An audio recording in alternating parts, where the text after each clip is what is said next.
Welcome to our webinar today, How to Hire Leaders Who Have It All by Carrie Chauchet of Purple Squirrel Advisors. My name is Ryan Kauth and I will be your host today. I direct the Wisconsin Small Business Development Center, or SBDC, at UW Green Bay. The Wisconsin SBDC at UW Green Bay is part of a statewide network and national America's SBDC network, supporting entrepreneurs and business owners through no-cost confidential business advising and targeted educational programs. Regional SBDC experts facilitate improvement and growth for small and emerging mid-sized companies and help launch successful new enterprises. The no-cost business planning and low-cost workforce leadership development training at the Wisconsin SBDC at UW Green Bay is funded in part through a cooperative agreement with the U.S. Small Business Administration, or SBA. Our website is uwgb.edu/SBDC. Today we continue our 2015 monthly no-cost 30-minute topical webinar series designed for the success of small business owners and their executive team members. At the conclusion of this webinar, we will share the upcoming webinar topics, and we encourage you to consider registering for those. We thank Mickey Noon and Tim Bino from First Business Bank for their partnership in promoting these monthly webinars and for their dedication to small business success. We also thank Michael Wentworth and his company TMR Associates, the B2B appointment setting company providing qualified leads and market insights, for their partnership in developing these webinars. After the webinar, you will be emailed a link to a recording of this webinar. And during the webinar, you are invited to ask questions at any time. Please use the menu along the right side of your screen indicated here in the red circle. Type your question and hit enter. And as soon as I see it, I will make note of it for the presenter to address toward the end of our webinar. And now I'd like to turn it over to our expert presenter this month, Carrie Chauchet of Purple Squirrel Advisors. Carrie? Great. Good afternoon, everybody, and thank you, Ryan, for inviting me to participate. Today we're going to talk about best practices for hiring leaders who have it all. So briefly, an overview of what we're going to cover, and keeping in mind that some of these topics could be presentations in and of themselves, but we're going to cover some of the high points and best practices in each area. So first and foremost, overall, how do you hire great leaders? Building team consensus for making a leadership team hire, the use of assessments during the interview and development process, the importance of a well-structured onboarding plan, best practices for succession planning, and the benefit of an effective and objective recruiting partner. A little bit about my background. My firm is an executive search firm based in Bloomfield Hills, Michigan, with a footprint in the Midwest and beyond. I spent 11 years in Chicago and have done a lot of work in Wisconsin as well. I founded Purple Squirrel Advisors earlier this year along with my business partner, Amy Whipple. Amy has a diverse background in marketing, sales, nonprofit fundraising, and she spent about 5 years in the paper industry, which took her to Wisconsin on many occasions. So she's very familiar with that market. As a firm, we specialize in small to middle market executive recruiting. We do a lot of placement of senior financial executives, including controllers and CFOs, chief operating officers, senior HR leaders, and other niche and more specialized recruiting as well. I'm a University of Notre Dame graduate. I studied finance, and I kind of fell into recruiting about 13 years ago and have really enjoyed the field. One of the things that I'm really passionate about is identifying the fit for both the client and the candidate, and I believe that over 50% of the fit is culture and personality.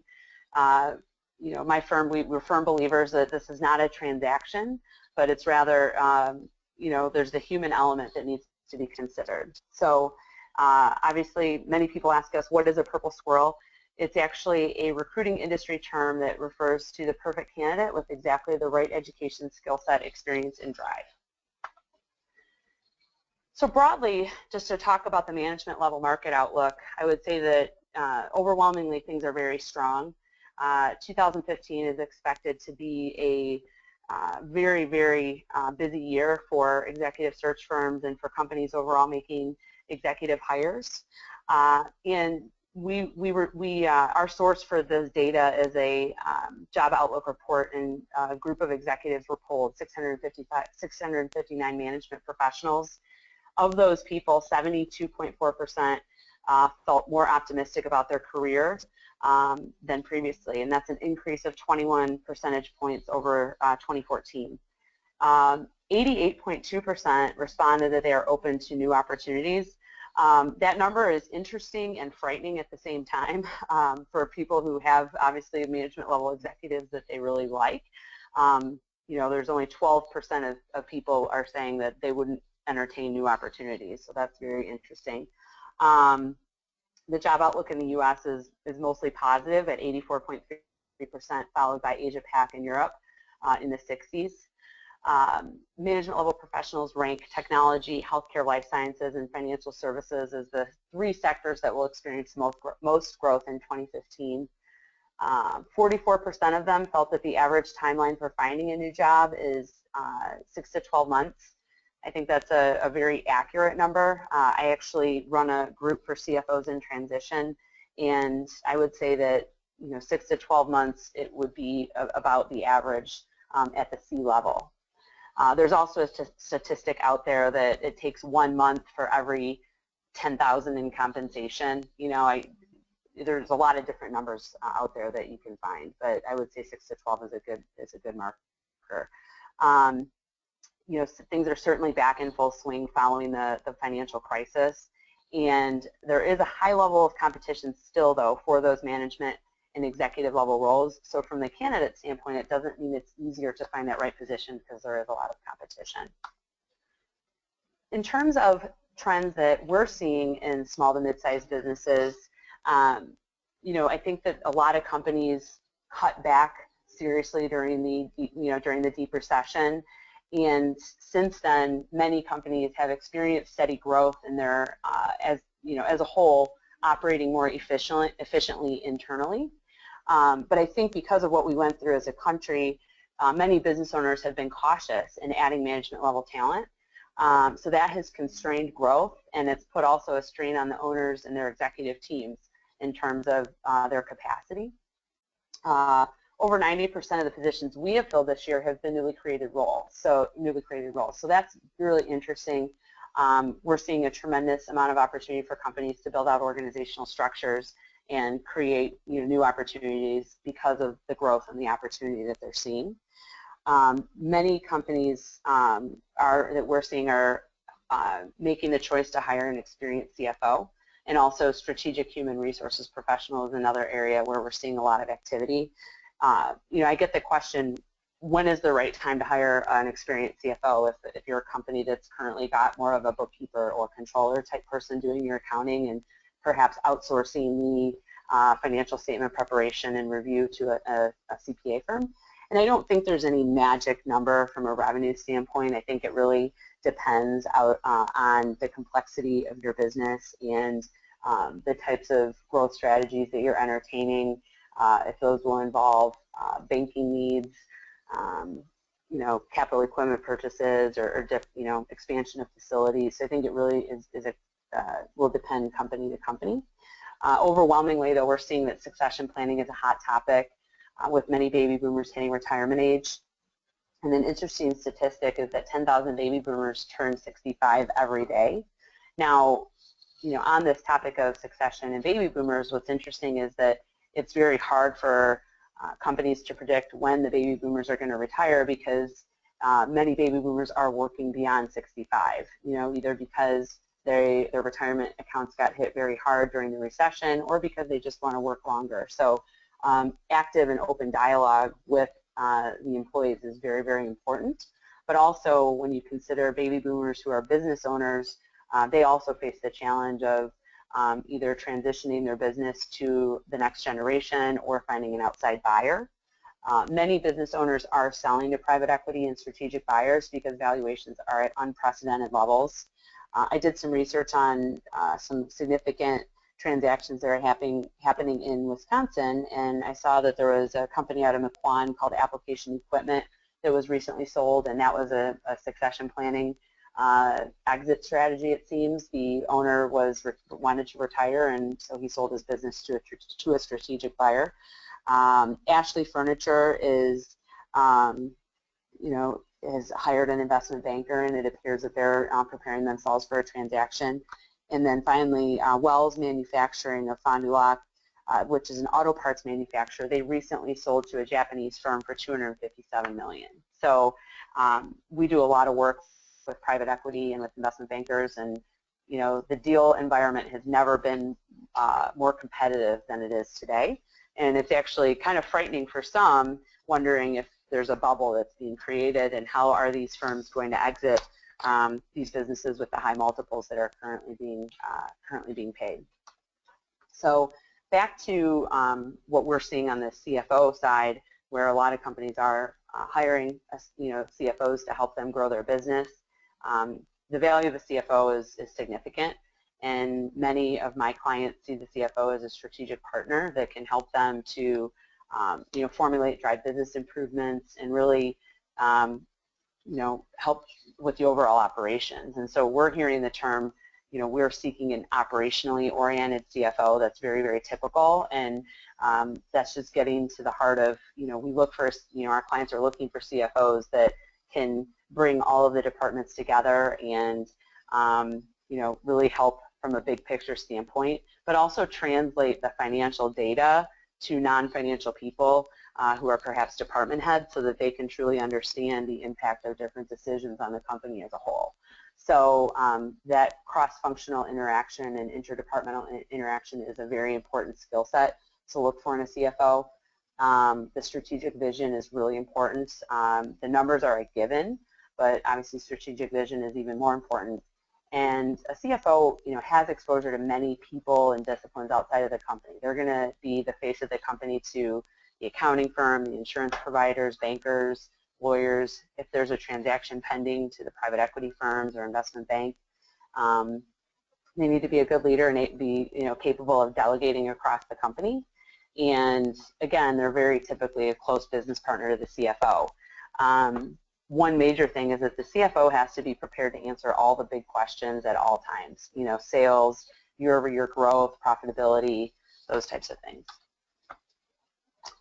So in terms of assessing your needs and preparing for the recruiting process, I think this is a step that some companies maybe don't spend enough time on, and it's a really, really important step. And so before you even begin going to market with a job description or start to seek resumes through the different sources that you might have, it's really important to work with your management team internally to find the holes and the gaps on the team and put together a really comprehensive position description.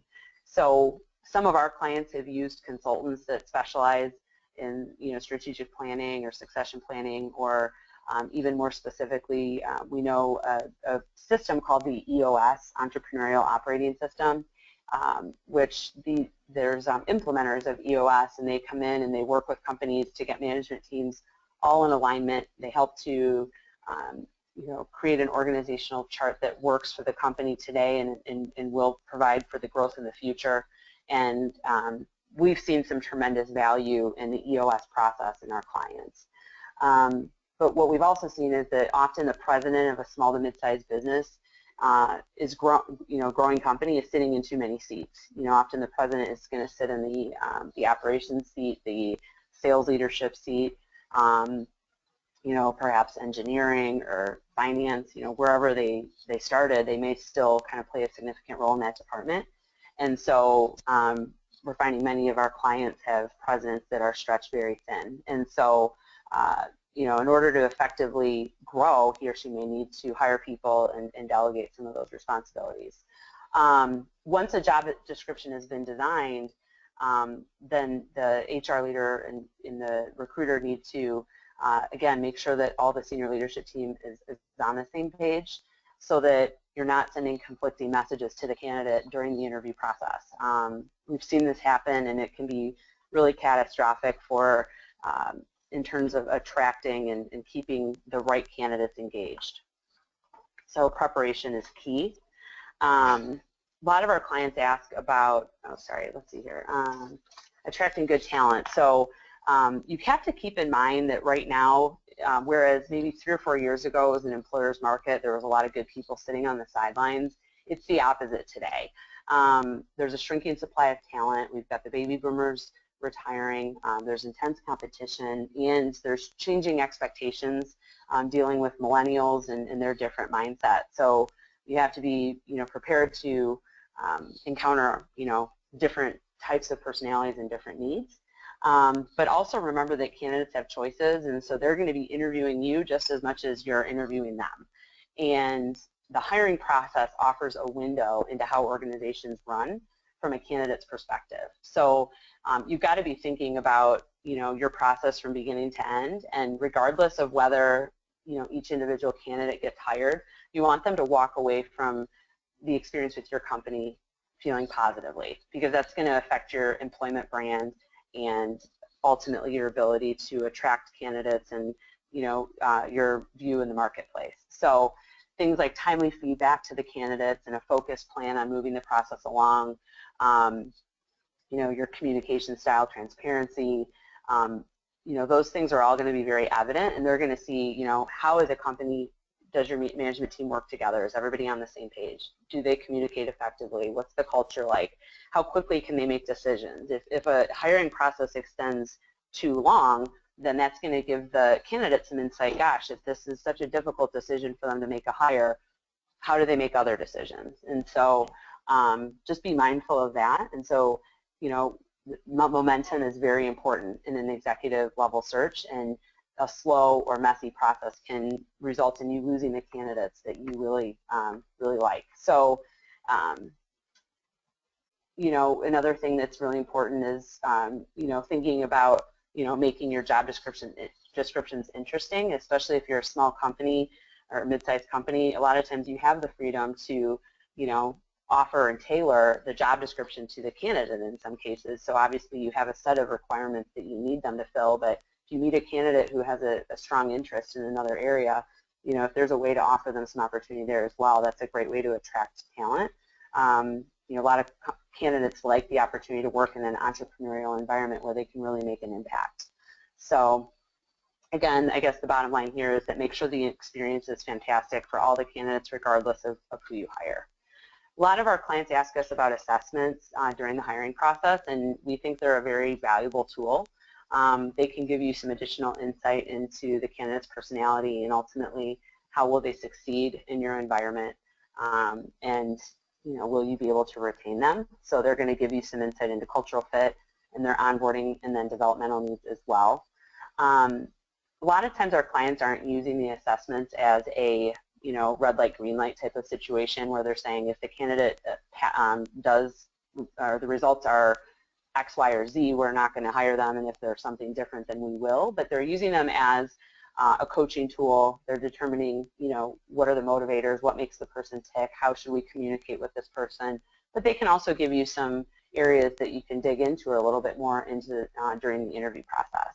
So back to fit, that we mentioned early on in the presentation, it's our belief that over 50% of the skills needed to be successful are related to the cultural fit, and technical skills can be learned, and somebody can grow into some of those other areas. The cost of a bad hire is said to be over 14 times the cost of the base salary, and it can take a long time to remove the person from the organization. They can, the wrong person can be cancerous to the rest of the team and create problems within the company. So I would say that taking your time and hiring the right person is definitely preferred over moving a process too quickly. We're definitely not encouraging you to do that. Assessments typically should not be a go or a no-go decision-making tool, but just used in conjunction. So they can provide some additional objectivity as well. One thing that we do from a process standpoint that we found works really well is, we actually spend, when we kick off a new search, about 7 or 8 hours with our client, meeting with all of the key people and, asking them the same questions. What do you expect to do with this? How do you expect to interact with this person? What are the key initiatives? What are the challenges that the company is facing, and how do you anticipate this person helping? Things like that can really help to lay the groundwork for a great job description and a great hire. An effective onboarding plan is really, really important. A lot of times, many of our clients don't have an HR team, and so they don't have these formal tools, onboarding tools and that sort of thing. But if you can broadly think about an onboarding plan in this way, you want to make sure that this person, the new hire, is going to have an opportunity to really meet and get to know all of the key internal and external parties. And so one way to get the rest of your team on board to make sure that they'll spend time with the new hires is draft an introductory email to each department head that the new employee will interact with, and set the expectation that he or she should carve out at least an hour in the first 2 weeks of employment to get to know each other. Think about the important external introductions to key consultants, business partners, your CPA firm, your insurance provider, your banker. People like that are very important for this person to meet early on. And then also expose this person to your business plans, systems, and any other relevant document overview that they need to be aware of. For a CFO or Chief Operating Officer, if you've got buy-sell agreements or any other important, business-related documents, they should have an opportunity to see those. But have a goal-setting session to outline the expectations and the priorities in the first 30, 60, 90 days in 1 year, and then tie their performance-based compensation to those goals. Studies have shown that the first 3 months in a new role impacts an employee's belief in how long they will be in the organization, and it can also impact their enthusiasm and their desire to work hard. So succession planning is obviously an essential part of doing business, and it's a hot topic right now with, like we talked about, many baby boomers retiring.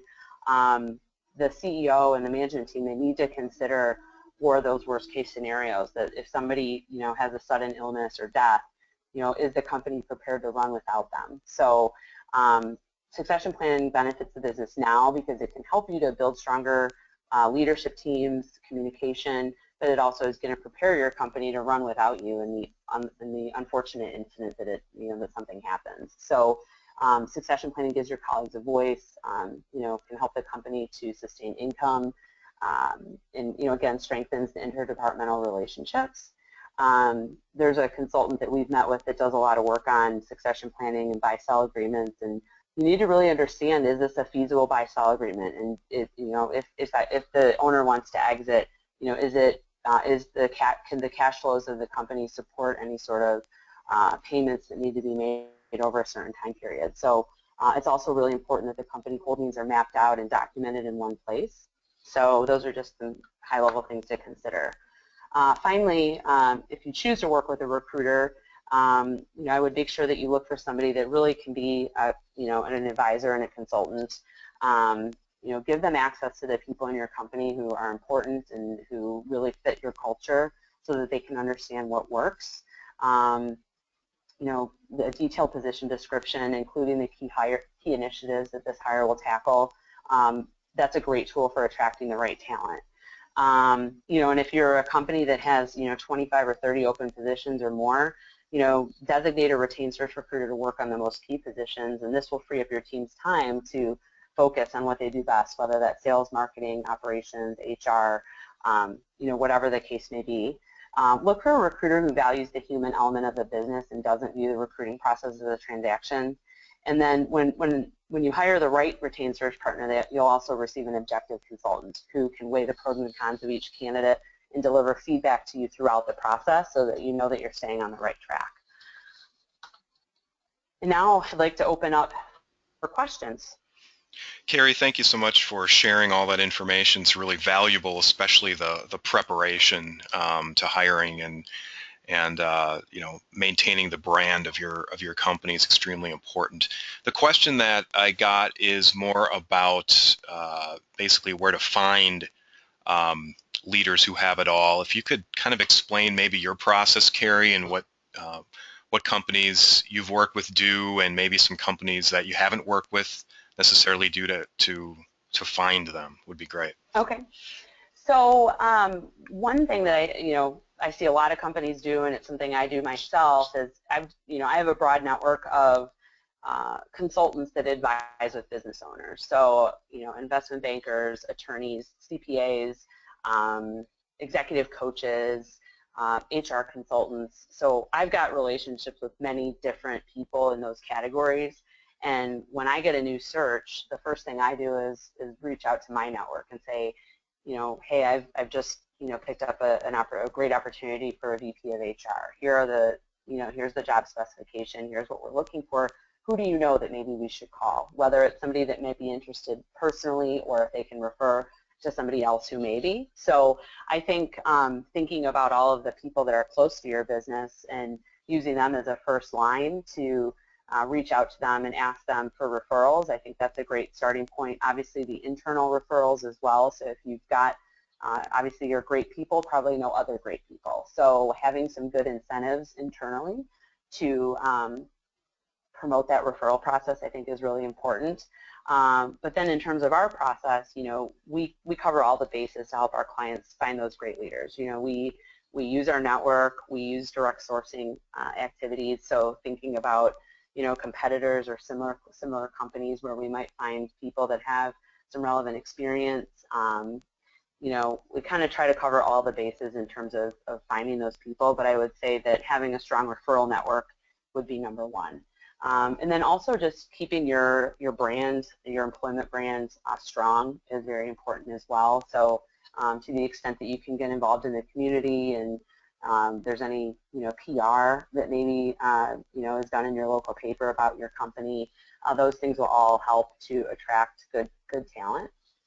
So that's I hope that helps related to that question.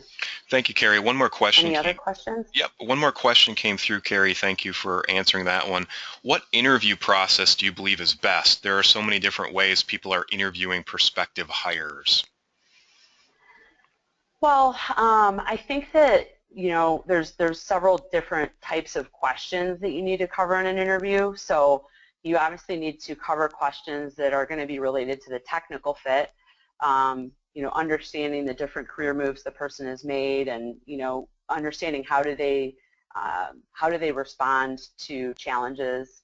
Giving some specific examples of scenarios that they've encountered or problems. What did they do to solve the problem, and what were the results? So getting some really good kind of illustrations from the candidate. I think that's really important because you get a sense of how they think and how they operate and how they solve problems, which I think is important in any leadership position. But you also need to, get an understanding of their leadership style, their personality. So I think you have to have behavioral questions, technical questions, problem-solving questions. So there's a variety. But I always think that, when starting an interview, especially if it's a panel interview, which I see a lot of, I think it's great for the company to provide some background first. And before just diving in with kind of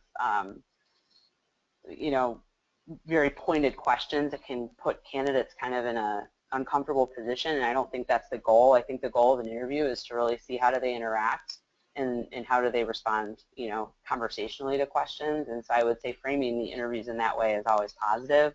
But you can obviously also have different staged interviews be a different approach. And so the first interview might be to gauge more on their personality or their technical, and then the next interview can be more behavioral and problem solving. So I think you're going to want to have a variety of different questions throughout the interview process.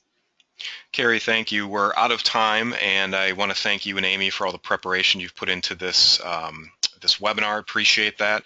And if there are any more questions that are out there, or you need more specifics, I would very highly recommend you contact Carrie directly there. So, Carrie, thank you again. Thank you very much. Our webinar next month features George Bureau of Straxius Consulting, and he will present how to focus on your customers to grow your business.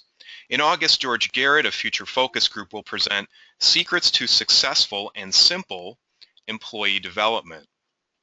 Then in September, how to manage your banking relationship and not be managed by it.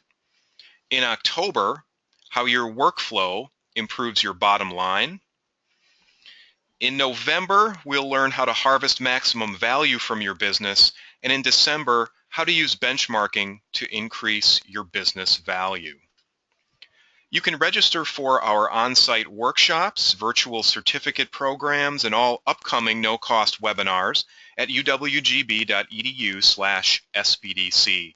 We also have several past webinar recordings there on sales, marketing, business ownership, and leadership. In closing, I would very much like to thank Carrie Chauchet of Purple Squirrel Advisors. Thank you, Carrie, and thank you, Amy. Mickey and Tim at First Business Bank, and thank you to Michael Wentworth of TMR Associates. And thank you all for attending. Now, go hire leaders who have it all. This concludes our webinar. Have a great day. Goodbye.